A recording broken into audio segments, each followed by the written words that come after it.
두 번째 피보아크 용접 이론 강의 시작하도록 하겠습니다.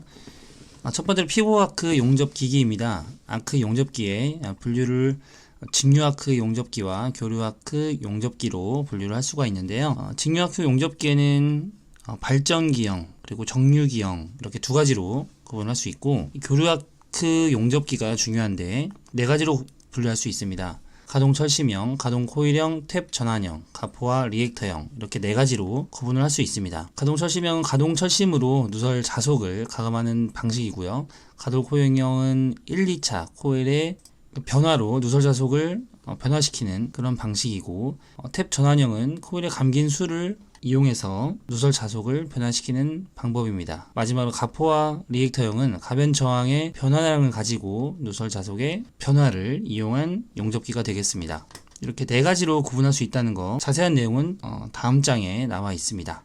참고 부분을 먼저 보시면 용접기의 특성이 있습니다. 이 용접기의 특성은 수하 특성, 정전류 특성, 그리고 정전화 특성과 상승 특성이 있는데요. 그 중에 수하 특성이라고 하는 것은 부하 전류, 즉 아크 전류가 증가하게 되면 단자 전압이 저하하는 특성을 수하 특성이라고 합니다. 그 중에서도 저는 특성 곡선이 있어서 작동점 부근의 경사가 상당히 급격하게 내려간 것을 정전류 특성이라고 하고요.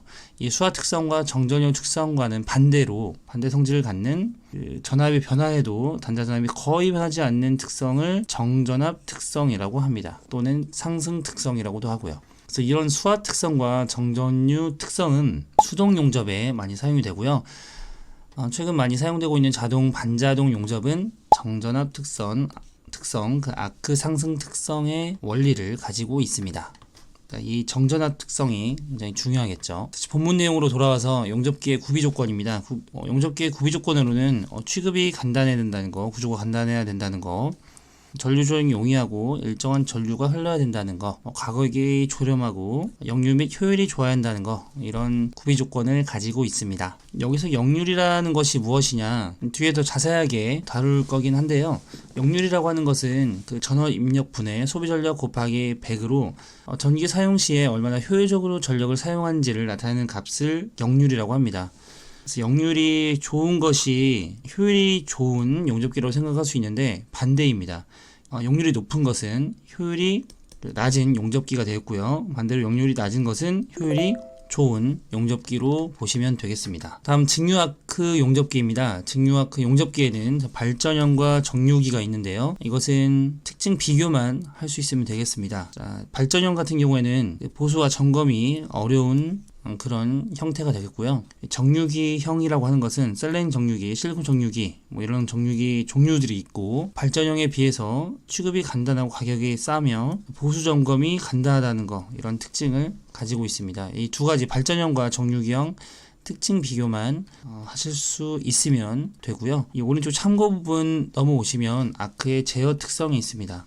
일반적으로 전기회로는 오메 법칙에 따라서 전류는 저항분의 전압이죠. 전류가 높아지면 전압이 높아지는데, 이 아크 제어 특성은 그와 반대로 전류가 커지면 저항이 작아져서 전압도 낮아지는 그러한 부저항 특성을 가지고 있습니다. 그리고 아크 길이 자기 제어 특성이라는 것도 있는데요. 이 아크 전류가 일정할 때 아크 전압이 높아지면 용융 속도가 늦어지고, 아크 전압이 낮아지면 용융 속도는 빨라지는, 그러니까 전압과 속도가 반비례 관계에 있다라고 볼 수 있겠죠. 이 특성을 아크 길이 자기 제어 특성이라고 합니다. 다음은 전극성과 역극성입니다. 이 직류 모재와 그리고 용접봉의 어떠한 극성을 주냐에 따라서 전극성과 역극성으로 따지게 되는데요.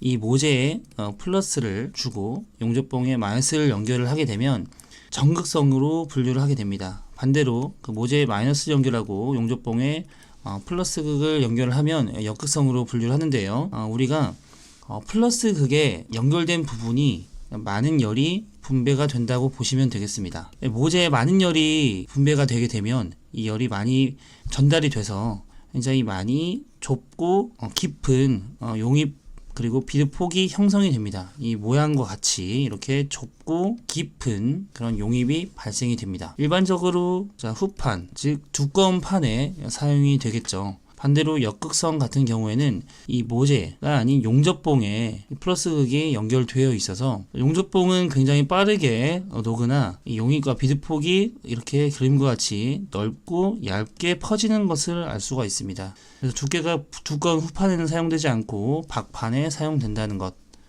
기타 비철 금속 용접에도 사용된다는 특징을 가지고 있습니다. 이 정극성과 역극성을 비교하는 문제는 굉장히 자주 출제가 되므로 꼭 알고 넘어가시면 되겠습니다. 이 모양, 용입과 비드폭 그림을 가지고 이해를 하시면 되겠습니다. 아크솔림이라는 용어도 나오는데요. 이 아크솔림이라고 하는 것은 보통 직류 아크 용접에서 많이 발생하는 현상입니다. 이 자개가 발생하는데 그 비대칭이 되어서 아크가 특정한 한 방향으로 쏠리는 불안정한 현상을 아크솔림이라고 하는데요.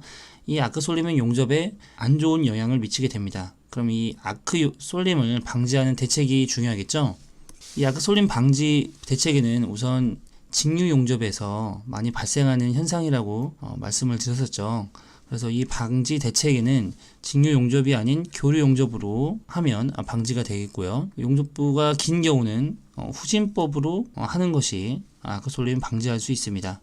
그리고 이 접지점을 될 수 있는 대로 용접부에서 멀리 하면 아크솔림을 방지할 수 있고요. 용접봉 끝을 아크솔림 반대 방향으로 기울이게 되면 아크솔림을 방지할 수 있습니다. 이러한 것들을 꼭 숙지하고 넘어가시기 바랍니다. 교류 아크 용접기의 종류도 굉장히 중요합니다. 교류 아크 용접기는 4가지가 있었죠. 가동 철심형, 그리고 가동 코일형, 탭 전환형, 가포와 리액터형이 있었는데요. 먼저 가장 많이 사용하는 것은 가동 철심형이 되겠습니다. 가장 많이 사용하는 것이 가동 철심형인데요. 중간 이상 가동 철심을 빼내면 누설 자숙 영향으로 아크가 불안정하게 됩니다. 그래서 이 가동 철심으로 누설 자수가 가감해서 전류를 조정하는 방식으로 미세한 전류 조정이 가능한 그런 용접기가 되겠는데요. 그래서 가장 많이 사용하는 교류 아크 용접기가 되겠습니다. 두 번째는 가동 코일형입니다. 코일형 같은 경우에는 1차, 2차 코일 중에 하나를 이동해서 누설 자속을 변화해서 전류를 조정하는 방식을 사용하는데요. 가격이 우선 비싸서 현재는 사용이 거의 없는 용접기라고 보시면 되겠습니다. 세 번째 탭 전환형입니다. 코일의 감긴 수에 따라서 전류를 조정을 하는데요. 이것은 주로 소형에 많이 사용이 됩니다. 네 번째 가포와 리액터형은 가변 저항의 변화를 가지고 용접 전류를 조정을 하는데요. 이것은 원격 제어가 된다는 특징을 가지고 있습니다. 이렇게 교류 용접기에 4가지 종류가 있는데요. 가장 많이 사용하는 것이 가동 철심형 이었고, 그리고 코일의 감긴 수에 따라서 전류를 조정하는 것이 탭 전환형, 그리고 원격 제어가 가능한 것이 가포와 리액터형이 되겠습니다. 이렇게 특징에 따라서 키워드를 가지고 학습을 해주시면 가장 효율적으로 암기를 하실 수가 있겠습니다. 나머지 부분들도 이 참고에 나와 있는 내용들도 꼭 짚고 넘어가시기 바랍니다. 핫스타트 장치라든지 고주파 발생 장치라든지 이런 내용들도 종종 출제가 되므로 꼭 읽고 넘어가시기 바랍니다. 다음 용접기의 사용률입니다. 사용률이라고 하는 것은 아크 시간과 아크가 발생한 시간 그리고 휴식 시간까지 합친 전체 시간 분의 아크 시간 곱하기 100을 하게 되면 이 사용률이 나오게 되고요. 허용 사용률이라고 하는 것은 실제 용접 전류 제곱 분의 전격 2차 전류 제곱 곱하기 전격 사용률을 곱해주게 되면 허용 사용률을 구할 수가 있습니다. 역률이라고 하는 것은 전원 입력분의 소비 전력 곱하기 100이 되겠고요. 효율이라고 하는 것은 소비 전력분의 아크 출력 곱하기 100이 되겠습니다. 앞에 내용에서 말씀드렸다시피 그 역률이 높은 것은 효율이 낮은 용접기라고 설명을 드렸었습니다. 이 부분 역률과 효율은 반비례 관계에 있다는 거 꼭 숙지하고 넘어가시기 바랍니다. 직류와 교류 아크 용접기의 비교입니다. 이 비교하는 내용이 굉장히 자주 출제가 되는데요. 우선 교류 아크 용접기가 많이 사용이 되는데 아크 안정성은 직류 아크 용접기가 좋습니다. 하지만 자기 쏠림 방지 이 부분에 있어서는 보통 아크 쏠림 현상이 직류 아크 용접기에서 많이 발생하기 때문에 교류 아크 용접기에는 자기 쏠림 방지 기능이 있습니다. 아크 쏠림 현상이 많이 일어나지 않는다는 거겠죠. 전격 위험은 오히려 많습니다. 그리고 구조 및 가격은 간단하고 저렴하고요. 유지하는데도 굉장히 쉽습니다. 고장도 적고 소음도 적다는 그런 특징을 가지고 있습니다. 역률은 매우 양호한 특징을 가지고 있는 것이 직류 아크 용접기가 되었고요.